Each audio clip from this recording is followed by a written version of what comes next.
जय गुरुदेव।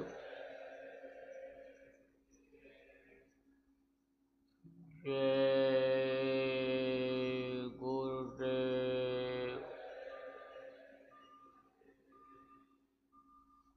जय गुरुदेव। जय गुरुदेव नाम किसका। जय गुरुदेव नाम किसका।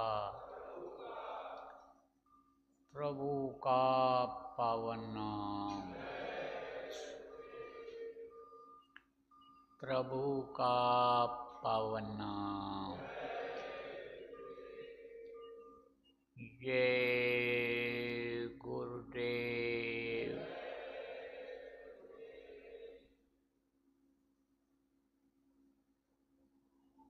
सर्वसमर्थ सर्वत्र स्मरणीय परम पूज्य गुरु जी महाराज, उपस्थित सभी साधक, सत्संगी, नामदानी, सेवादार, बच्चे एवं बच्चियों, आज 5 सितंबर 2024 प्रातः सुमिरन ध्यान भजन का समय। आश्रम बावल, जिला रेवाड़ी, हरियाणा। रोज की तरह से आज भी नियम के अनुसार यहाँ बैठ करके अपने लोगों ने सुमिरन ध्यान और भजन किया। इक्का दुक्का छोड़ करके बाकी सब लोग समय से आ गए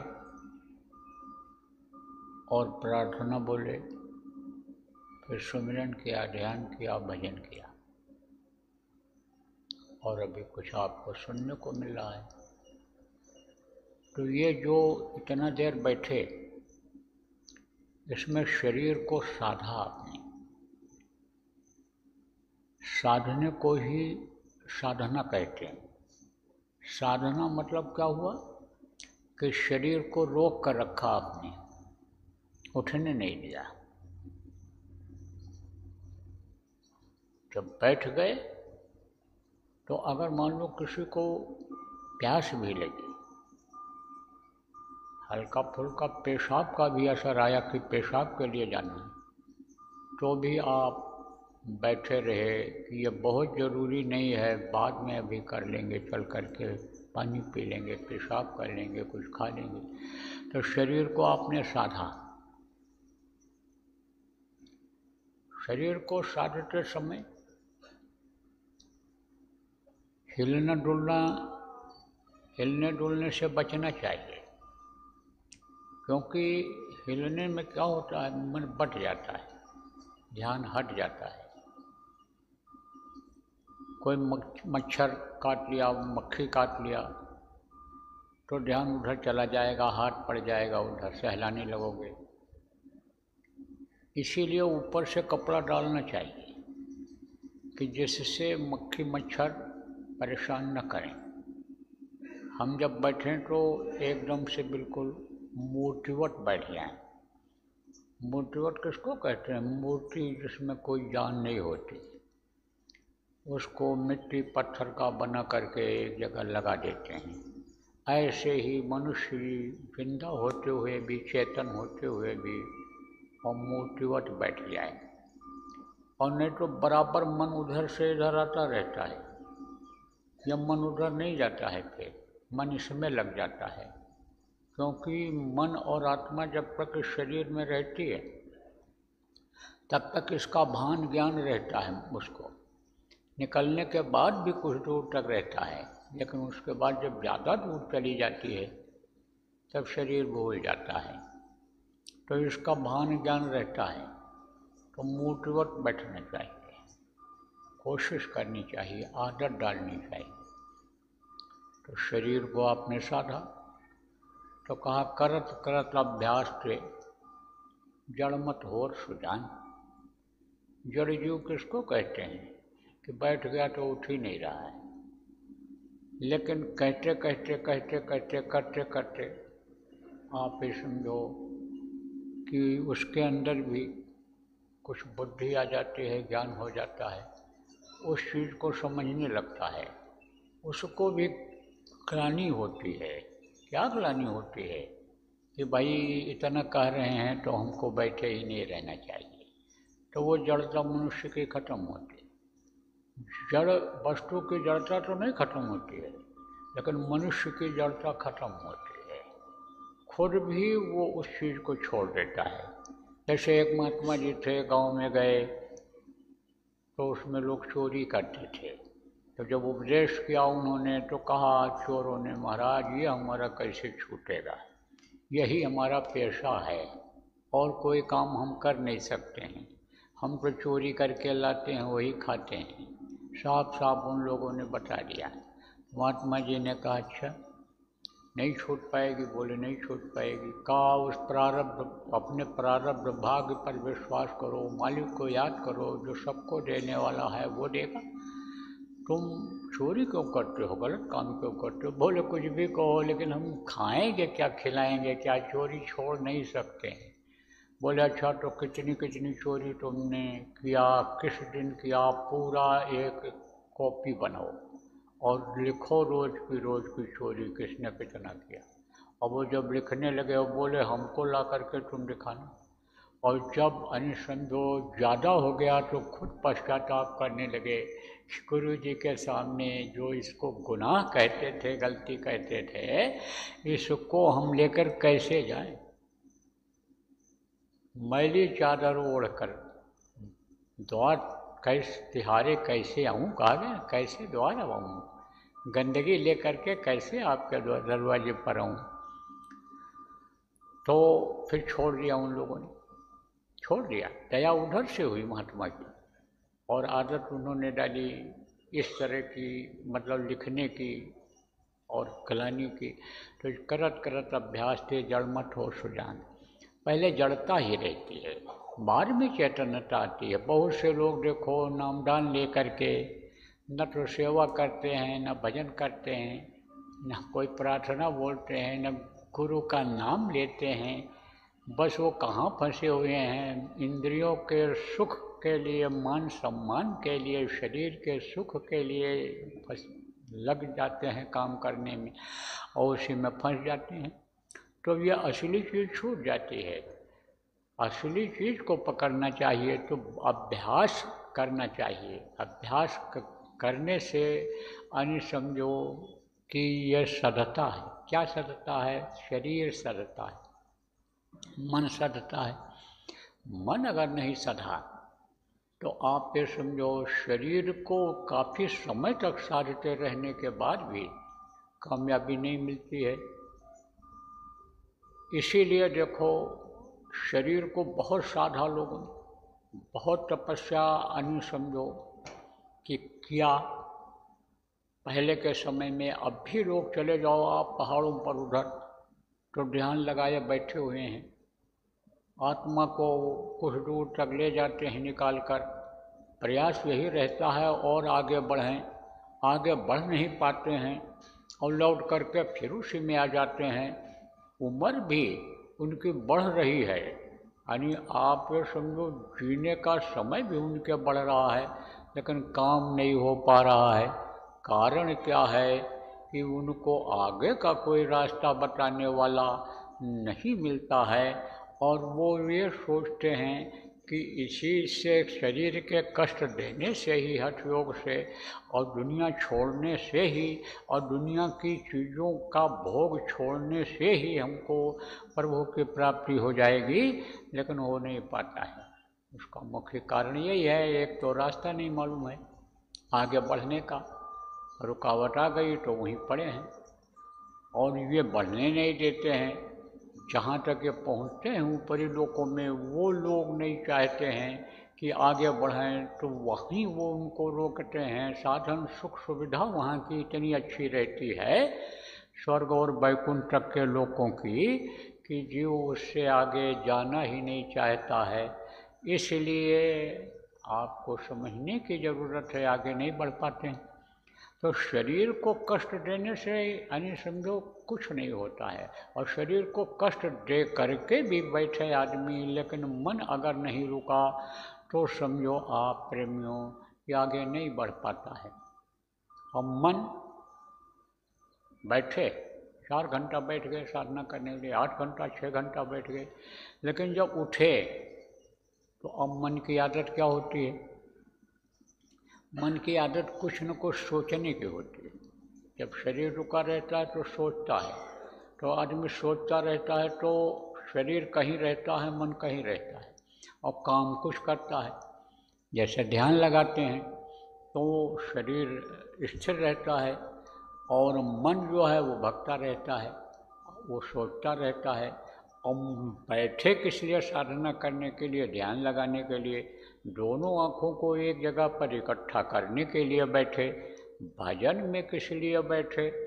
आवाज़ को पकड़ने के लिए बैठे, लेकिन वो नहीं हो पाता है क्योंकि मन गुनावन करता रहता है। क्या गुनावन करता रहता है? खाने पीने की चीज़ों, ऐश आराम की चीज़ों, दुनिया की चीज़ों में, पुत्र में, परिवार में, बच्चों में यानी मन लगा रहता है। तो मन जहाँ रहता है वही काम होता है। तो शरीर तो स्थिर रहता है लेकिन मन नहीं रुक पाता है। तो अब मन कहाँ लग गया? मन लग गया इसी दुनिया की चीज़ों में। तो रहना तो दुनिया में ही है, रहना तो दुनिया में ही है, लेकिन दुनिया में रहते हुए भी दुनिया से परे हो जाना है। दुनिया से परे हो जाना है। परे मतलब थोड़ी देर के लिए दुनिया को भूलना है, थोड़ी देर के लिए सब चीज़ों को भूलना है। जब सब चीज़ों को भूल जाएंगे, मन को मना लेंगे कि दुनिया की चीज़ों को मन तू हमारा यानी भूल जा, तब बात बन जाएगी, और नहीं तो बात नहीं बनती है। कहते आसन मारे क्या हुआ, गई न मन की आस, तेली केरा बैजों घर ही कोस 50। अब तो ये मिलें हो गई तेल निकालने की। उस समय पहले के समय में लकड़ी के कोल्हू हुआ करते थे जिसमें सरसों डाल करके लोग तेल निकालते थे। तो वो कोल्हू ऐसे ऐसे चलता रहता था, ऐसे चलता रहता था। तो बैल को उसमें यानी आँख के ऊपर ऐसे पट्टी बांध करके यानी इस तरह लगाते थे कि नीचे ही देखे, ऊपर न देखे। वो ऊपर देखेगा तो समझेगा कि हम तो यहीं घूम रहे हैं, और नीचे ही देखेगा तो कहेगा हम चल रहे हैं, चल रहे हैं, चल रहे हैं। अब कितना वो चलता है उसी को नहीं पता, वहीं घूमता रहता। तेली केरा बैल जो घर ही कोस 50। आगे नहीं बढ़ पाया, कहीं जा नहीं पाया, घर में ही 50 कोस चल जाए। वो 50 कोस मतलब 100 मील हो गया। आप ये समझो प्रेमियों, तो इस तरह से मन यानी अगर नहीं रुका तो कोई बात नहीं, फिर तो बैठना बेकार जाएगा, कोई फायदा नहीं। समझ लो कि मन अगर नहीं रुका तो मन को मारने के लिए पहले बड़े तरीके होते थे। और समझो कि कोई चीज़ को पाने के लिए पहले के समय में बहुत त्याग करना पड़ता था, लेकिन उनको उस वक्त के हिसाब से चलाते थे उनके गुरु। और अब पहले जैसे यानी कोई चल ही नहीं सकता है, समझ ही नहीं सकता है, आध्यात्म को, परमार्थ को कोई समझ ही नहीं सकता है। इसलिए इधर काफ़ी समय से संतों ने इसको सरल किया है। और आप ये समझो इस समय बिल्कुल सरल हो गया, बिल्कुल आसान हो गया है। तो इतना आसान और इतना समर्थ गुरु पाते हुए भी हम लोगों को अगर उपलब्धि नहीं हो पाई, दया नहीं ले पाए गुरु की, तो फिर तो ये जन्म बेकार जाएगा, फिर तो बेकार ही जाएगा। न सेवा, न भजन और न भक्ति, कुछ नहीं, तो फिर ये तो तन बेकार जाएगा। रात गंवाए सोए कर दिन गंवाया खाए, और हीरा जन्म अनमोल मिला कौड़ी बदले जाए। ये कौड़ी बदले चला जाएगा। देखो प्रेमियों, महात्माओं ने किस किस तरह से समझाया लोगों को, कैसे समझाया। कविता, गद्य पद्य जिसको कहते हैं, गद्य पद्य लिख करके, कविता सुना करके, शेर शायरी मुशायरा सुना करके, यानी साखी जिसको कहा गया, किस्सा कहानी दृष्टांत जिसको कहा गया, कह करके सुनाया है। देखो कहानियाँ कोई आज सुनाई जा रही हैं, ये तो बहुत दिनों से चल रही, सैकड़ों साल से ये कहानियाँ सुनाते रहे हैं महात्मा। अब ये कोई ज़रूरी नहीं है कि ये जो कहानी सुनाई जाती है वो 100% सत्य हो, यानी 16 आना सत्य हो। सत्यता तो रहती है, लेकिन कोई ज़रूरी नहीं कि हर कहानी जो सुनाई जाती है वो एकदम से सत्य ही हो। उसको लोग आगे पीछे करके समय के अनुसार लोगों को सुनाते रहते हैं, लेकिन उसका जो आशय होता है, लक्ष्य और उद्देश्य सुनाने का होता है, वो एक ही होता है, एक ही होता है, निशाना एक ही होता है कि किसी भी तरह से इनको समझाया जाए, इनके समझ में आ जाए। जैसे सत्संग ही है, ये जो सुनाया जाता है, गुरु महाराज सुनाते थे, इसको गुजराती लोग गुजराती भाषा में सुनाते हैं, मराठी लोग मराठी भाषा में सुनाते हैं, बंगाली बंगाली में सुनाते हैं, उड़िया में सुनाते हैं, कन्नड़ में सुनाते हैं। जहाँ जहाँ प्रेमी हैं अपनी अपनी भाषा में लोगों को इसको सुनाते हैं। चीज़ वही रहती है, भाषा बदल जाती है। ऐसे शैली और समझो कि इसमें जोड़ घटाव थोड़ा बहुत जो होता है वो यानी अलग अलग होता है, लेकिन चीज़ एक ही रहती। फिर राजस्थान है, यहीं थोड़ी दूर के बाद बॉर्डर है, लग जाता है। तो यहाँ पर एक गोपी चंद्र नाम के राजा हुए। कुछ राजा ऐसे हुए हैं जो धार्मिक हुए हैं, कुछ ऐसे हुए हैं जो भोगी हुए हैं, कुछ योगी हुए हैं, कुछ ऐसे हुए हैं कि जो क्रूर हुए हैं। दया धर्म उनके अंदर रह ही नहीं गया है। यह धरती है, यहाँ हर तरह के लोग आते रहे हैं। इसी धरती पर राम भी आए, इसी धरती पर रावण भी आए, इसी धरती पर कृष्ण भी आए, इसी धरती पर कंस भी आए, इसी धरती पर यानी आप पे समझो कि दुर्वासा ऋषि विक्रोधी आए, आप समझो परशुराम विक्रोधी आए, इसी पर दयालु संतों का हमारे गुरु महाराज जैसे यानी प्रादुर्भाव होता रहा है। तो प्रेम यह धरती है, इस पर बहुत लोग आए, मनुष्य शरीर में आए और चले गए। क्योंकि आपको मालूम है कि धरती का नियम ही यही है कि जो पेड़ यहाँ फलता है, झड़ता है, जो आग जलती है वो बुझती है, जो पैदा होता है वो दुनिया संसार छोड़ करके जाता है। तो आए और चले गए। अब इनका नाम किस में हुआ? वो जो दुष्ट हुए वो दुष्टता ही धारण किए रहे, लोगों को जीवन भर तकलीफ दिए। जब से राजा बने मरे नहीं तब से तकलीफ देते रहे, उनका कहते हैं कोई नाम लेवा नहीं रह गया। लेकिन जो दयालु हुए हैं, कृपालु हुए हैं, जिन्होंने जनता को अपना बच्चा समझ करके पालन पोषण किया है, जनता के लिए ही आप ये समझो सब कुछ किए हैं, त्याग किए हैं, तपस्या किए हैं, उनको आज भी लोग याद करते हैं। बहुत त्याग किया लोगों ने। आप ये समझो कि राजकोष का पैसा एक भी खर्च नहीं किया, मेहनत करके टोपी सिल करके, ऐसे भी यानी समझो कि मजहबी बादशाह हुए हैं कि टोपी सिल करके कुरान लिख करके उसकी आमदनी से अपना खर्चा चलाते रहे हैं।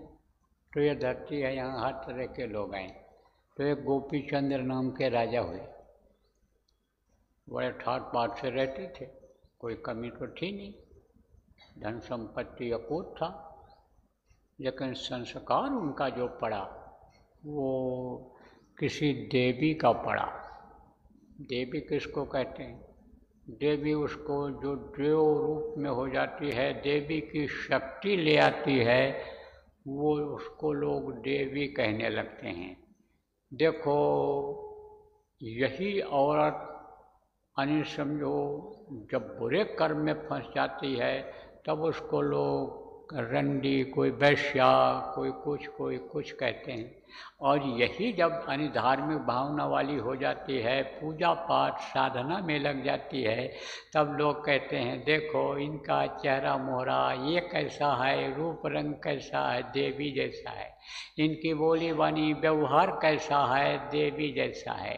जैसे आदमियों में होते हैं ऐसे इनमें भी हो जाती हैं। तो देवी रूप थी वो।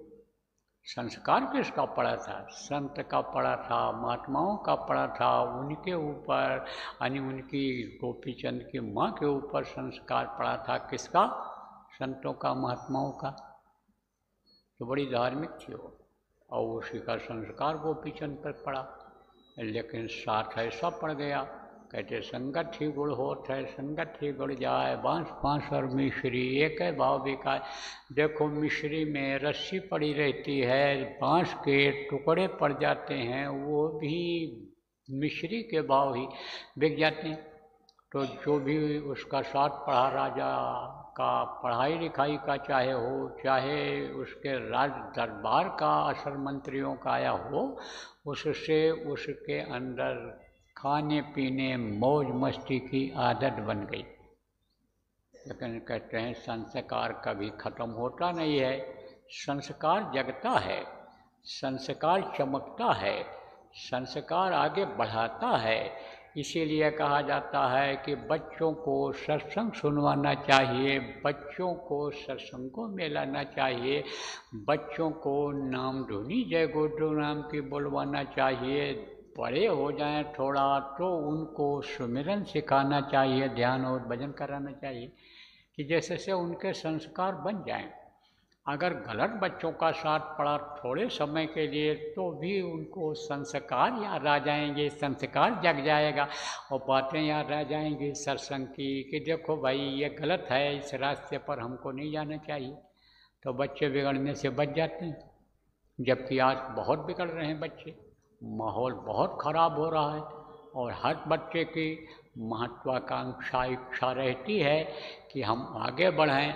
अब उस तरह के लोग मिल गए कि भाई नशे की गोलियां खाने लगोगे अच्छा समाज बन जाएगा। देखो वो ज़मींदार का लड़का, वो पंच का लड़का, प्रधान का लड़का, एमएलए का लड़का, पूंजीपति का लड़का, वो भी देखो खाता है, नशे का सेवन करता है, शराब पीता है, वो भी देखो ऐसा करता है, तो उसका तुमको साथ मिल जाएगा। वही राजा का लड़का, वही मंत्री का लड़का तुमको नौकरी दिला देगा, व्यापारी का लड़का व्यापार में हिस्सा बता देगा, वो तुम लखपति बन जाओगे। इस तरह से कोई मिल गया साथी, समझा दिया। तो महत्वाकांक्षा होती है बच्चों को, और महत्वाकांक्षा न रहे, इच्छा न जगे तो आगे बढ़ न पावे, कुछ कर न पावे।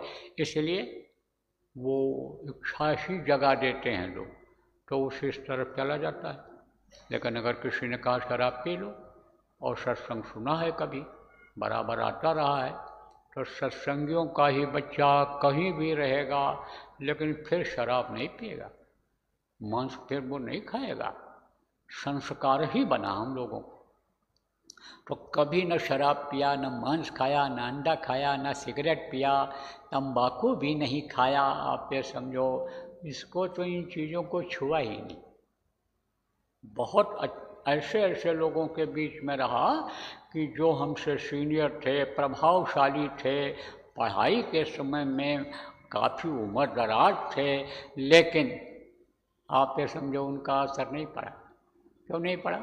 क्योंकि संस्कार बचपन का था, शाकाहारी परिवार होने के का संस्कार था, पूजा पाठ का संस्कार था।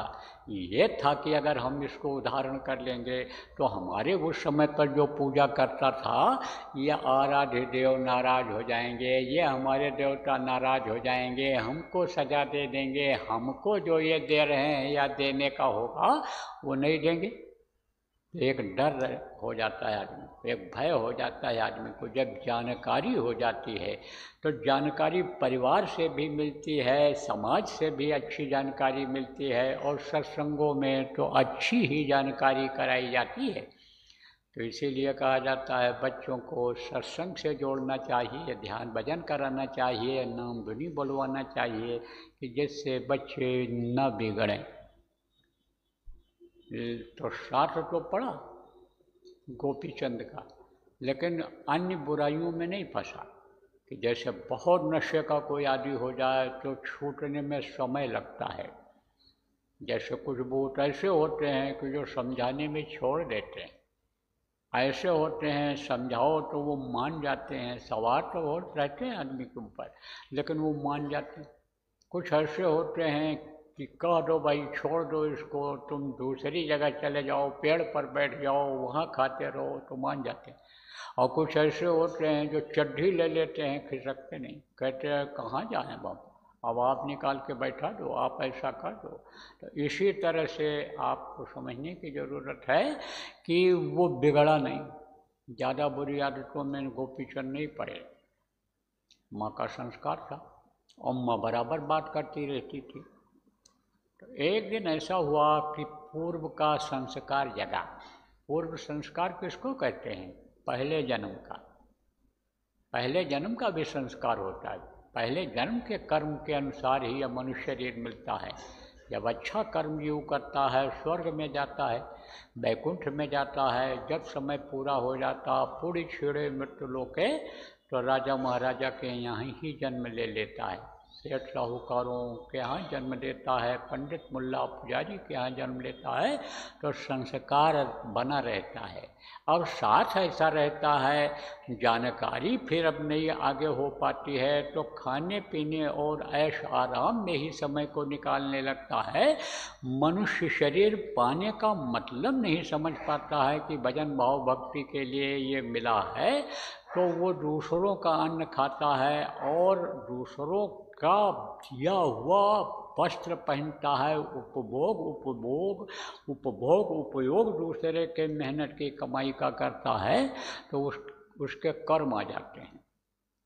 जैसे किसी ने दान दिया, अब जानकारी नहीं है कि दान किसको देना चाहिए, तो दान दे देते हैं।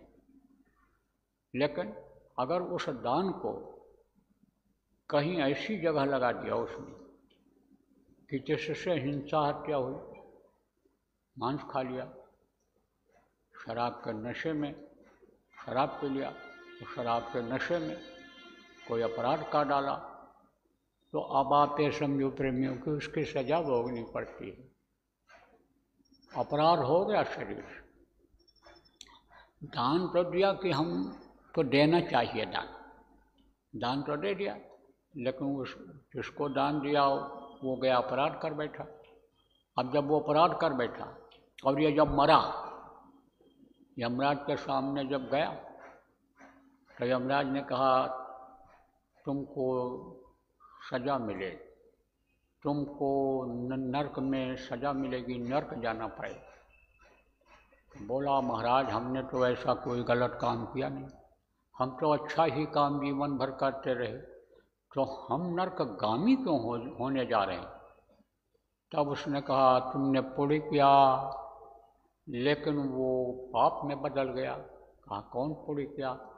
कहा आदमी को तुमने दान दिया, दीन होकर के मांगा, आपने तो कहा भाई दान देना पुण्य होता है, तो वो ले गया वहाँ हिंसा किया, उसको काटा, खाया मांस, तो वो आप ये समझो पाप लग गया उसका, तो तुमको नरक जाना पड़ेगा। तो कहा ना कि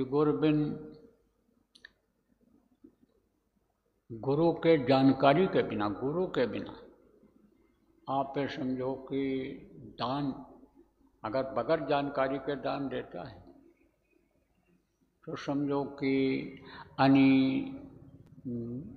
गलत जगह पर लग गया उसका, तो उसको उसका फल भोगना पड़ता है।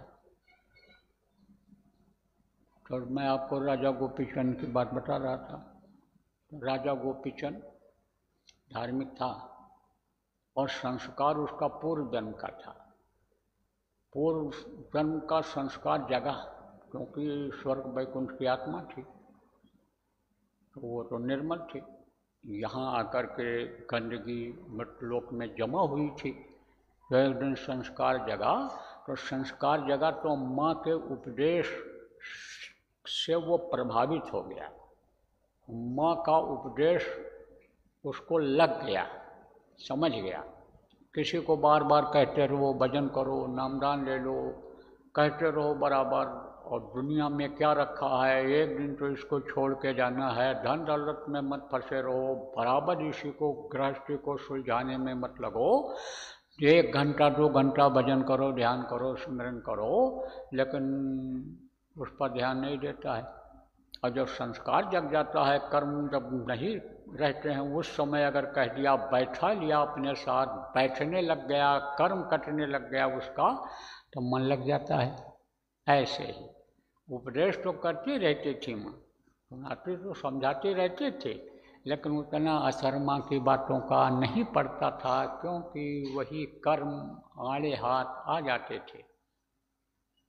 तो एक दिन माँ ने उपदेश किया तो उसके समझ में आ गया, तो बैराग्य उठ गया उसके अंदर, गोपी राजा के अंदर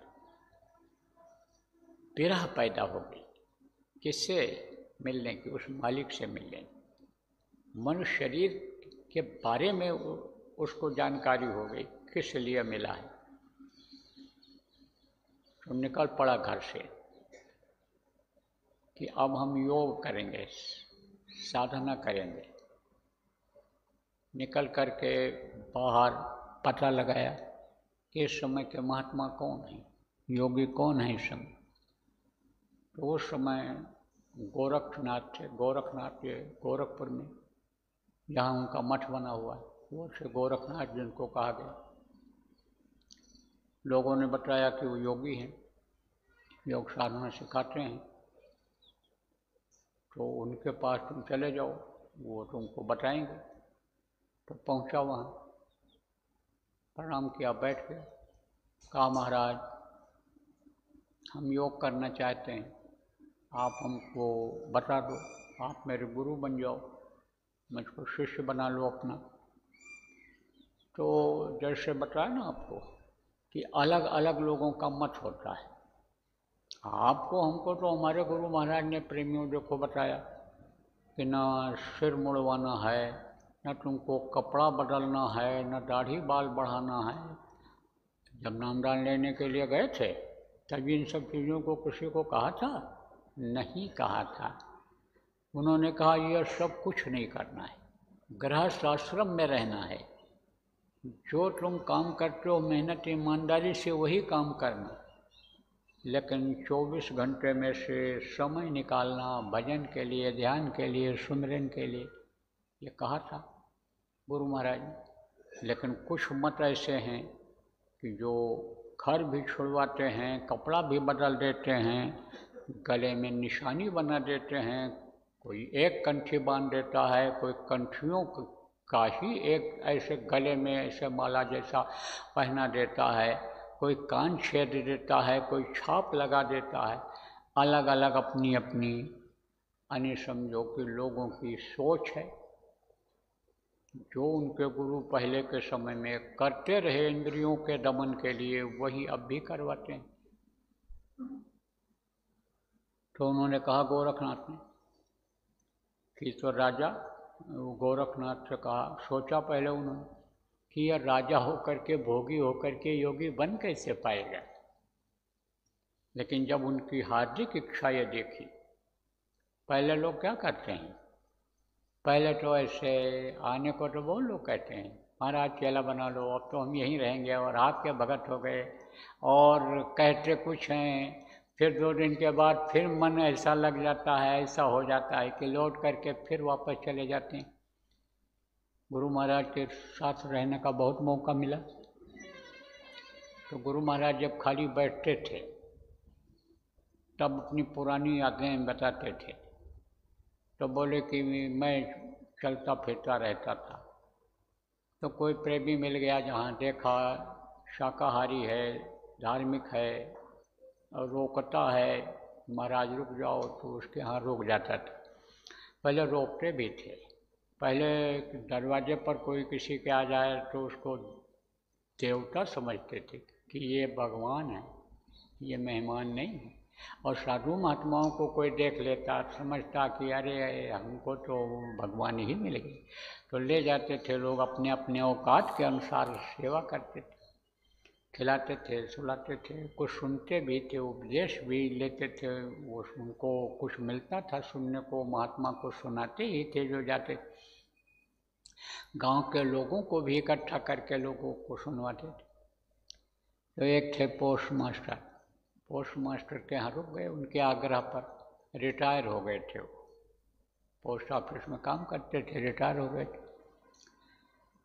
तो गुरु महाराज ने बताया कि भोजन करके हमको सोने नहीं दिया, रात को बहुत देर तक बात करते रहे, और बहू की निंदा, लड़के की निंदा, पोते सुनते नहीं हैं, मैं क्या करूं, जो कुछ किया सब इन्हीं के लिए किया, और अब तो हमको लग रहा है कि ये 2 रोटी का सहारा भी हमारे नहीं बन पाएंगे, हमको तो पानी तक नहीं पिला पाएंगे। हमारे लिए हम तो यही समझ रहे हैं कि इस घर में अगर हमको ये रहने ही दे दें तो हम बहुत बड़ी दया भगवान की समझते हैं महाराज।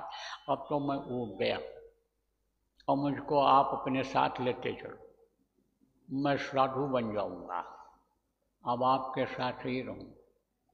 गुरु महाराज ने कहा, अरे पोस्ट मास्टर साहब, आपका भरा पूरा परिवार है और आप पोस्ट मास्टर थे, आपको पेंशन मिलती है, आप यहाँ पर आराम से रहो, ये साधुगिरी महात्मा गिरी ये बड़ा कठिन काम है।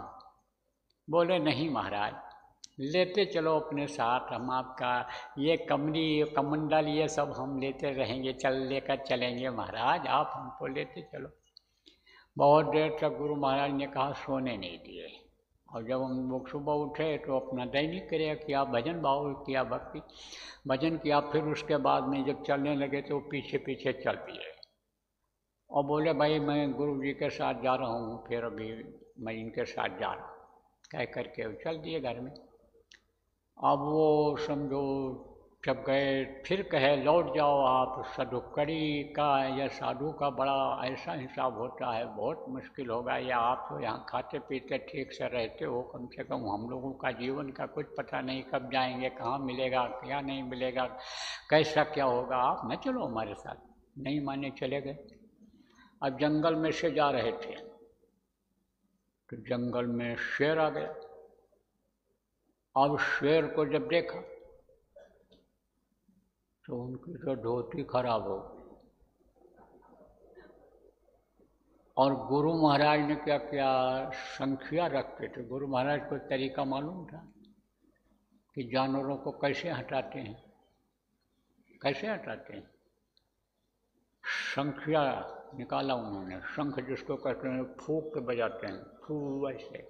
शंख अगर कोई बजाने लग जाए तो ये फेफड़े की जो नसें हैं ये खुल जाती हैं। दिल की बीमारी में भी ऐसे बताते हैं बहुत से योग करने वाले कि ऐसे फूका करो कि जिससे ये नसें जो जाम हो जाएं या जाम हो रही वो खुल जाए। तो शंख बजाए। अब जब सुनाई पड़ा शेर को शंख, तेज शंख, तो लौट गया वो, फिर नहीं हमला किया इनको। लेकिन अब इनकी धोती हो गई खराब, तो गए वहाँ, नहाए, तालाब था, धोती धोए, दूसरी धोती पहनी, गए। अब रात को कहाँ रुके, गरीब घर में रुके। उस समय गरीबी होती भी ज़्यादा थी, और वही जो उसके पास था चटनी रोटी वही खिलाया, वही गुजरी पर सुलाया, वही उसी तरह से जैसे जिसका रहन सहन था उसी हिसाब से तो करेगा, तो वहीं पर रहे। फिर दूसरे दिन फिर ऐसे ही मिला, दिन भर गए, चलते रहे, यात्रा करते रहे, धूप में यात्रा किया, और मतलब यह पैदल चलना पड़ा। फिर रूखा सूखा दोपहर में जहाँ मिल गया खाए, समझा। तीसरे दिन बोले, महाराज आप ठीक कह रहे थे, बहुत कष्ट है इसमें, साधुकड़ी में बड़ा कष्ट है, महाराज अब हमको इजाज़त दे दो तो हम लौट जाएं। बोले मैं तो तभी कहता था आप लौट जाओ, चले जाओ। लेकिन जो संकल्प बना करके निकला वो फिर अपने संकल्प को नहीं तोड़ा। इच्छा किया जिसने, जो भजन भाव भक्ति का संकल्प बना लेता है, उस संकल्प को वो मालिक अच्छे काम को पूरा करता है।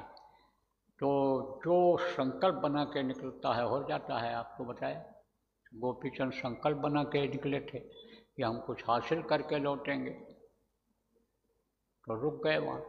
उन्होंने भी देखा कि राजा रुक गया, और जैसे सब लोग रह रहे हैं ऐसे यह भी रह रहा है मठ में। साधन सुविधा यहाँ उसी तरह की है जैसे अन्य लोगों के लिए है। तब उन्होंने कहा ठीक है गोपीचंद, अब तुम चाहो तो योग तुमको सिखाया जा सकता है, उपदेश किया जा सकता है, लेकिन हमारे आश्रम पर जिस तरह से लोग रहते हैं उसी तरह से तुमको अन्य रहना पड़ेगा, उसी तरह कपड़ा उतार देना पड़ेगा, ये राजसी वस्त्र उतार देना पड़ेगा और गेरुआ पहनना पड़ेगा, और जो आदेश होगा उसका पालन करना पड़ेगा। आप ये देखो सेवा भी करते हैं और आश्रम को चलाने के लिए ये जाते हैं, भीख भी मांग लाते हैं, तो ये सब काम तुमको करना पड़ेगा। तो गोपीचंद ने कहा करूँगा, गुरु के आदेश का पालन पूरा करने की कोशिश करूँगा। आपको खुश रखूँगा। मेरी माँ सुनाया करती थी कि गुरु को अगर खुश करोगे तो गुरु खुश होंगे तो सब कुछ तुमको दे सकते हैं। इसकी जानकारी हमको है, तो जब आपके आदेश का पालन करूँगा तभी तो आप खुश होंगे, तो करूँगा इसको। तो कहा कि ठीक है तो उतार दो, या वस्त्र उतार दो, ये राजसी वस्त्र सब उतार के रख दो ही, और जाओ भीख मांगो। कहाँ भीख मांगो? अपने ही राज्य में। और भीख मांग मांग करके भेजो यहाँ मठ को चलाने के लिए, जो मिले तुमको। कोई एक राजा का भीख मांगना ये कोई आसान चीज़ है? कोई आसान काम नहीं है। कंचन तजना सहज है, सहज त्रिया का ने, मान बड़ाई ईर्षा दुर्लभ तजना दे। कहा गया ना, ये मान बड़ाई ईर्षा ये नहीं छोड़ पाता है आदमी। बाकी तो रुपया पैसा भी दे देता है, छोड़ देता है, औरत भी छोड़ देता है, सब कुछ छोड़ सकता है, गद्दी छोड़ सकता है, राजपाट छोड़ सकता है, सब कुछ, लेकिन मान सम्मान ये जल्दी छोड़ता नहीं है। लेकिन उन्होंने उसको भी छोड़ दिया। कहा ठीक है, जो गुरु कहें करो तुम सोई, मन के कहे करो मत कोई। मन के कहे करने से नहीं होगा। गुरु जो कह रहे हैं अपने मन से कहा उन्होंने, ए मन, ए गोपीचंद राजा का मन, तो गुरु के कहने पर अब कर। तो इधर से मन हटा उधर लगा दिया कि भीख मांगेंगे, घर घर जाएंगे, ज़्यादा से ज़्यादा मांग करके और यहाँ पर भेजेंगे। तो जाने लगे। तो जब लोग देखें राजा को, कहाँ है हमारा राजा गोपीचंद, और इस वेश में, फकीरों को तो ऐसे देना चाहिए, महात्माओं को देना चाहिए। तो राजा और फकीर बन के आ गया हमारे दरवाजे पर। तो एक पैसा जिसको देना, एक आना देता था उस समय पर। और रुपया की कीमत होती थी, एक आना भी बहुत होता था। लेकिन जिसके पास 1000 रुपया हो, 100-200 रुपया हो, एक आना देने में उसको क्या संकोच। तो राजा के हिसाब से कि राजा की वजह से, राजा की व्यवस्था की वजह से, राजा ने ही एक तरह से हमारा पालन पोषण करके और हमको इस लायक बनाया कि हम दे सकते हैं।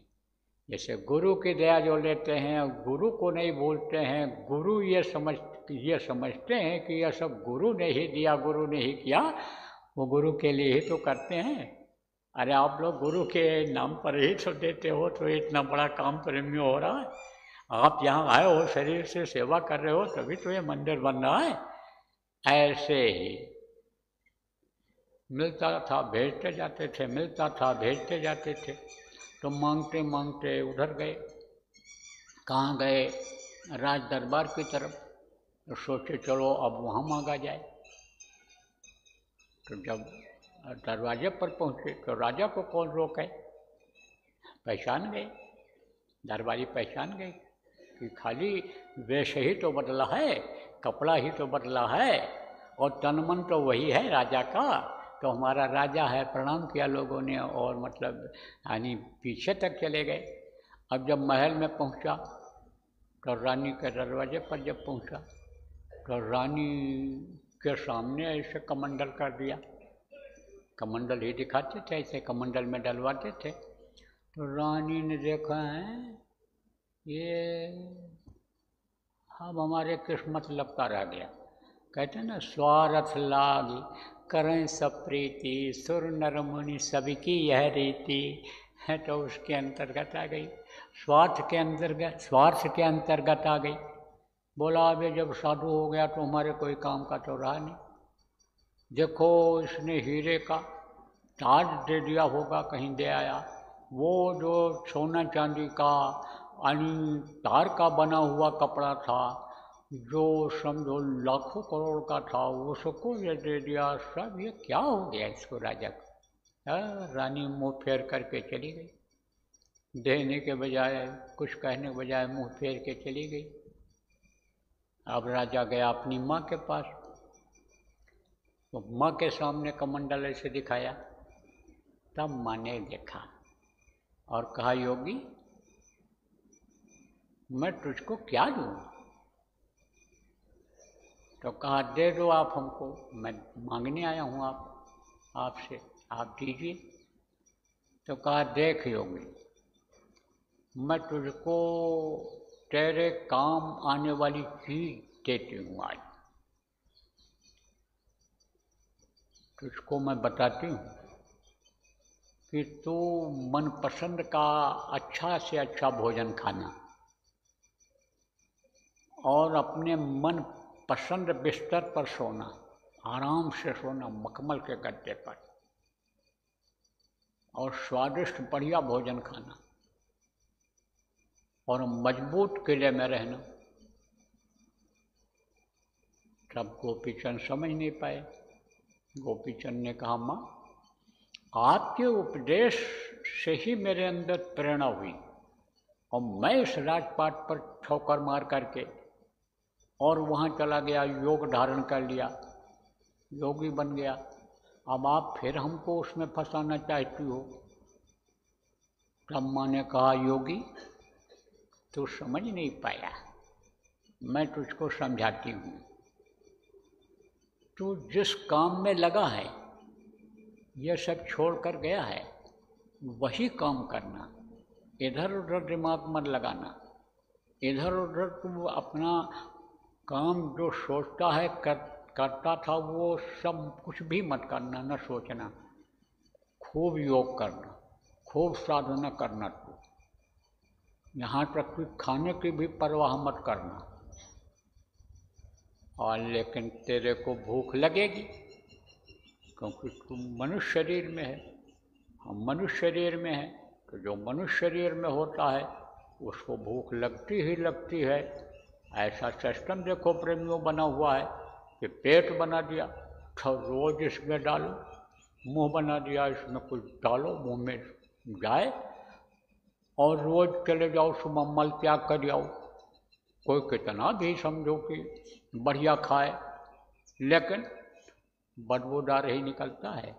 ऐसे ही समझो कि ये जो अच्छी चीज़ों को जिसको आदमी समझता है, भोग की चीज़ों को, उसका जो मल है, परिणाम है, वो क्या होता है? गंदा ही होता है, गंदा ही होता है। कितना बढ़िया भोग कर लो, मुँह से खा लो, तो नीचे के मल के द्वार से जब निकलेगा मल तो बदबूदार ही निकलेगा।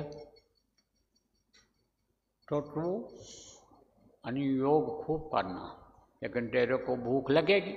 मैंने कहा गोपीचंद राजा से कि जब तुझको भूख लगेगी तो जो भी तू रूखी सूखी खाएगा वही तेरे मन की पसंद हो जाएगी, वो मनपसंद भोजन हो जाएगा।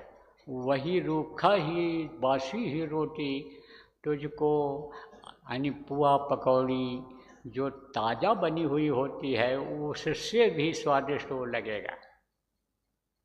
और इतना तो यानी योग करना कि सोने को भी भूल जाना, लेकिन नींद का आना भी लाजिमी होता है। शरीर जब ये थक जाता है तो नींद आती ही आती है, तो तुझको नींद आएगी। बैठे बैठे जब तू थकेगा, शरीर तेरा थक जाएगा, तब तुझको नींद आएगी। तो जहाँ जब नींद आवे उसी जगह पर तू सो जाना। तो जहाँ भी तू सोएगा मखमल का गद्दा जैसा वो महसूस होगा तेरे। कंकड़ पत्थर में भी तू सो जाएगा तो वहाँ भी तेरी नींद पूरी हो जाएगी, और जब तू सुबह उठेगा तरोताज़ा उठेगा। और मजबूत किला का मतलब तू नहीं समझा योगी। जब तू योग करेगा, साधना करेगा और तेरे अंदर शक्ति आएगी, और वो शक्ति तेरे शरीर से उभर करके जब बाहर निकलेगी तो तेरे अंदर, तेरे ऊपर हमला होगा। औरतों का हमला होगा, लड़कियों का हमला होगा, क्योंकि तुझको सबके बीच में जाना रहेगा, तो उनका हमला होगा। तो तू गुरु के मजबूत किले के दायरे में रहना। उन्होंने उपदेश दिया है कि अनि पर नारी से बचो, तो अनि इसको ध्यान में बराबर रखना, इस किले को मत तोड़ना।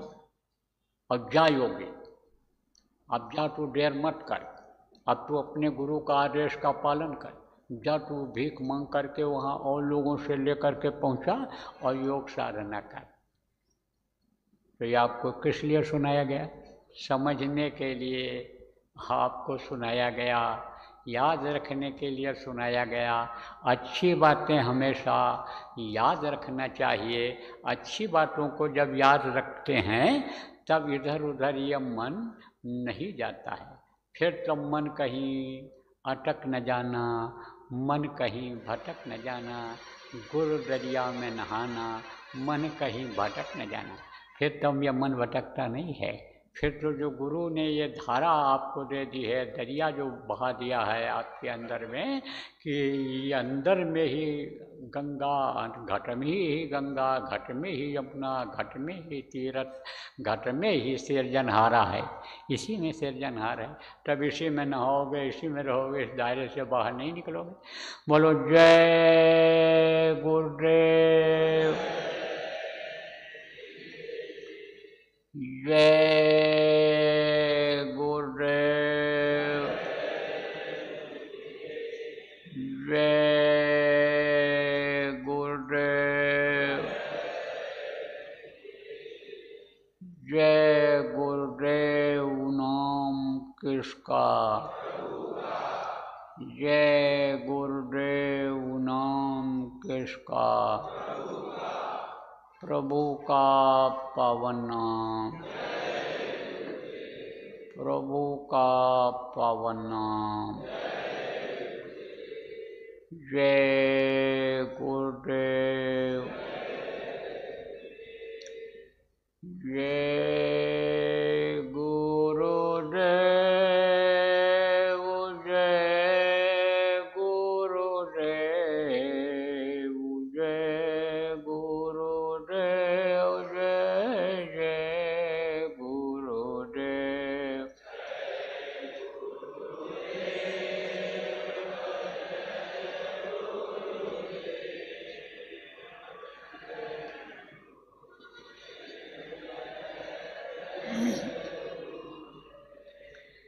जय